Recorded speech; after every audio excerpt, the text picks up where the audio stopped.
Hi friends, I hope कि सब खैरियत से होंगे और अपनी लाइफ एंजॉय कर रहे होंगे। आज की वीडियो है मेरी पुर्तगाल लिस्बन के ट्रिप की। और ये ट्रिप बिल्कुल जो कोरोना का लॉकडाउन था उससे 2-3 दिन पहले मैंने किया था और ये लास्ट मोमेंट पे ही डिसाइड हुआ था, क्योंकि मेरी 1-2 क्लासेस रहती थी और मेरा कोई ऐसा मूड नहीं था जाने का। बट अचानक ही प्लान हुआ और मैं चली गई। तो अच्छा चली गई थी, क्योंकि कोरोना से पहले एक ट्रिप हो गया और उसके बाद लॉकडाउन के बाद वैसे ही काफ़ी हालात ख़राब हो गए थे। तो ये जी हम पहुँचे रात को। और ये ट्राम 28 है जो बड़ी मशहूर है पुर्तगाल में, लिस्बन में। लेकिन आपस की बात है कि बहुत अनकंफर्टेबल ट्राम है। आप एक जगह से दूसरी जगह बस स्लिप ही होते रहते हो। और क्योंकि जो स्ट्रीट्स या लेन्स के हैं आप उनको बहुत तंग हैं, यानी कि कभी कभी आपको लगता है कि आप अगर हाथ की खिड़की खुले तो आप हाथ जो है वो टच कर सकते हो वॉल्स पे। लेकिन मज़ा आता है जब देखते हो, एक ओल्ड सिटी का टच आता है, यानी मॉडर्न टच नहीं आता है। लेकिन इसमें भी दो साइड्स बनी हुई हैं, एक साइड थोड़ी मॉडर्न है और एक साइड थोड़ी ओल्ड सी है। और जो बिल्डिंग्स और सब स्टाइल है वो पुराना है और काफ़ी ऊंचाई है। बड़ा चलना, आपको पैदल चलने में बड़ा मुश्किल होती है, बड़ा आप थकते हो। और इवन जो बसेस हैं उनके लिए बड़ा मुश्किल होता है, क्योंकि चढ़ाई बहुत ज़्यादा है इस एक साइड की। तो हमने जो है वो तो लिया था 1 डे का पास। तो उसकी वजह से काफ़ी आसानी हो गई थी कि आप बस कहीं भी बस या ट्राम में लो आप चले जाओ। एक और प्रॉब्लम ये थी कि इधर आप स्टॉप पे खड़े भी हो और जब तक आप आके हाथ नहीं देते हो तो वो आपके लिए बस या ट्राम नहीं रोकेंगे। तो मुझे शुरू में ही ड्राइवर ने बता दिया था कि आपने हाथ देना है।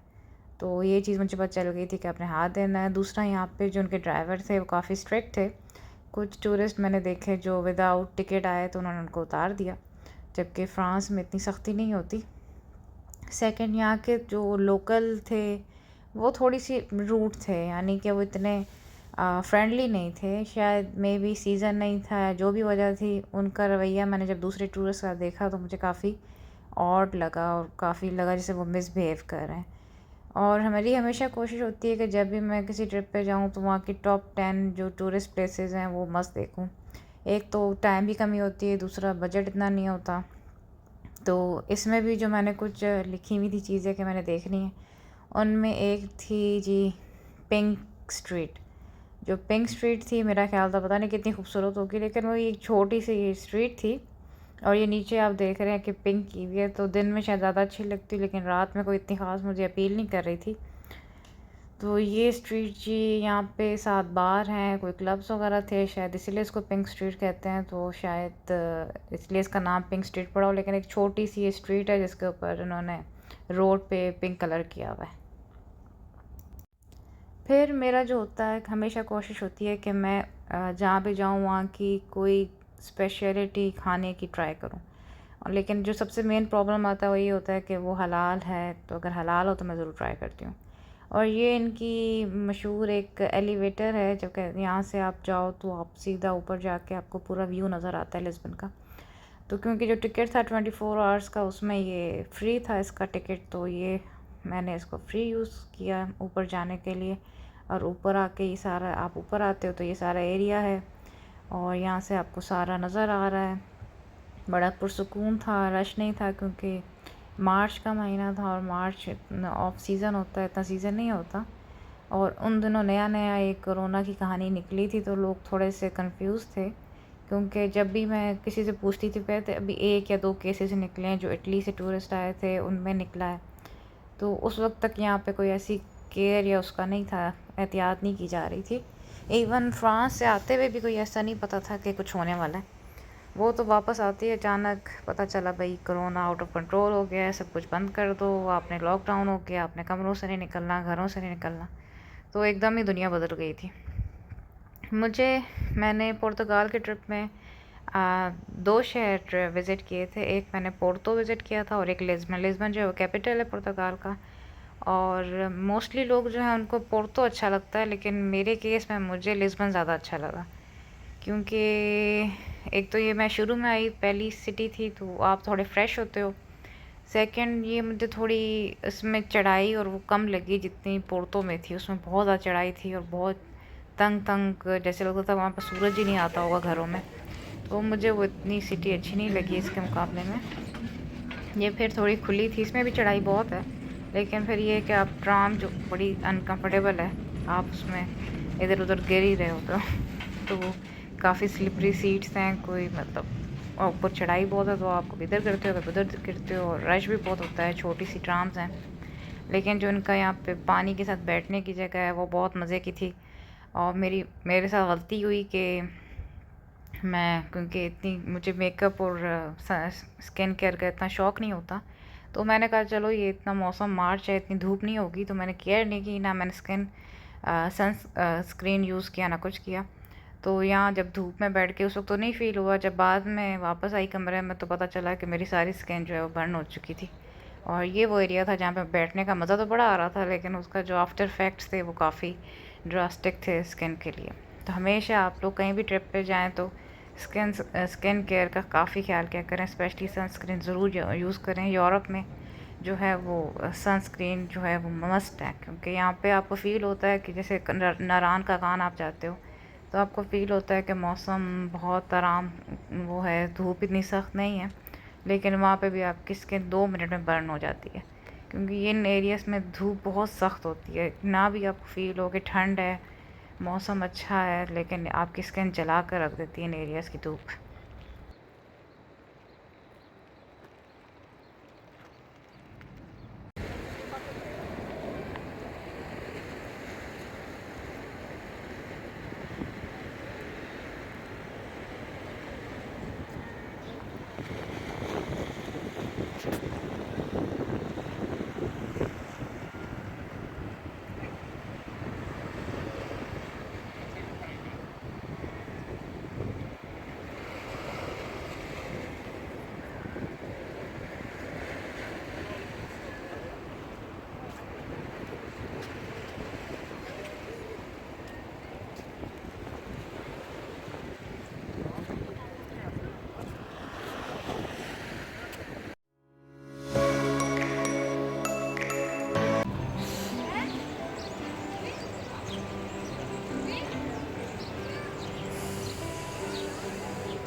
वो कोई और ब्रिज है क्या? सिर्फ हम आए थे ब्रिज के ऊपर।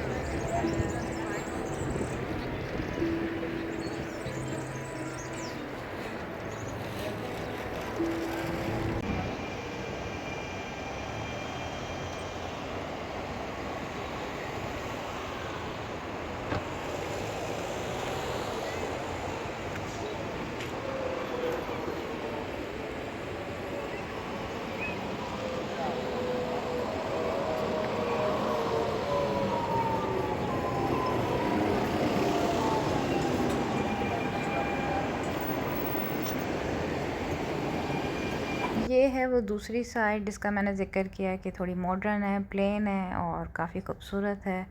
आप पानी के पास बैठो, वहाँ पे लोग गाने गा रहे हैं, म्यूज़िक बज रहा है, और ये मोनेस्ट्री मशहूर है, और काफ़ी प्यारा एरिया था ये वाला। और सेकंड, यहाँ पे जो चीज़ें थी खाने की और दूसरी चीज़ें वो काफ़ी सस्ती थी फ़्रांस के मुकाबले में। तो अगर आप फ़्रांस से पुर्तगाल घूमने जा रहे हो तो आपको मतलब काफ़ी वो चीप पड़ता है इस लिहाज से कि वहाँ पे आप आराम से जो आपने चीज़ें खानी है वो बार बार ट्राई कर सकते हो। और फिर वहाँ पे जो टिकट्स हैं, जैसे आप 24 आवर का पास लेते हो तो वो भी इतना आपको महंगा नहीं पड़ता। जो फ्रांस है उसमें काफ़ी चीज़ें महंगी हैं, इस तरह ट्रांसपोर्ट और खाने पीने की भी। तो इस लिहाज से ये पुर्तगाल काफ़ी फ्रांस के मुकाबले में काफ़ी चीप सिटी या कंट्री आप कह लो। और यहाँ पे आपको काफ़ी इंडियंस और पाकिस्तानी भी नज़र आएंगे जो यहाँ पे जॉब्स कर रहे हैं, पढ़ रहे हैं या अपना बिज़नेस कर रहे हैं। तो यहाँ पे काफ़ी कम्युनिटी है पाकिस्तानी और इंडियंस की।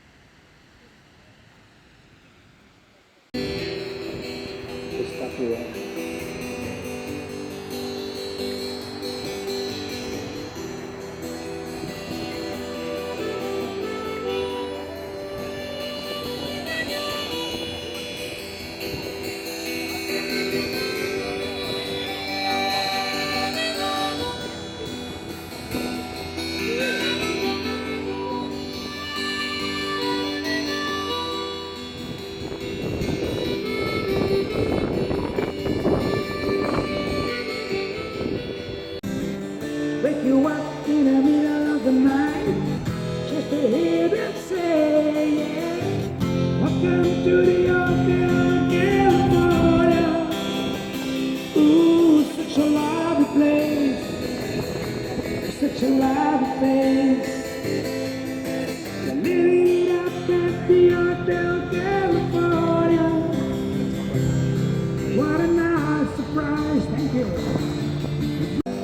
Of our own device in the master chambers, they carried for the feast. Steadied already stealing nights, but they just can't kill the beast. Last thing I remember, I was running through the door. I had to find a passage back to the place I was before. Relax in the night, man. We are programmed to receive. You can check out anytime you like. ये है Belum tower और इसको Europe का as of discovery भी कहते हैं।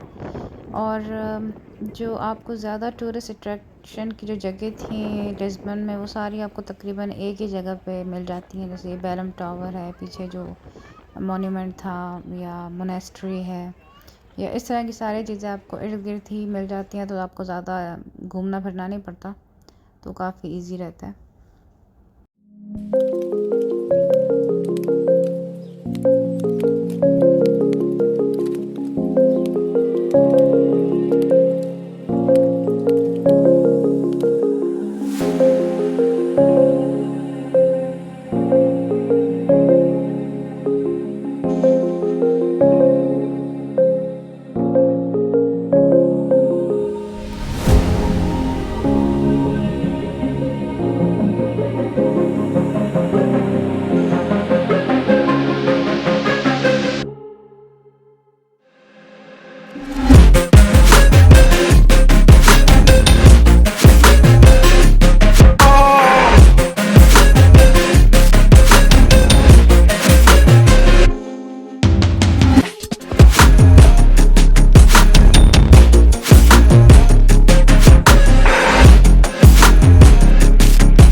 my God! Stop!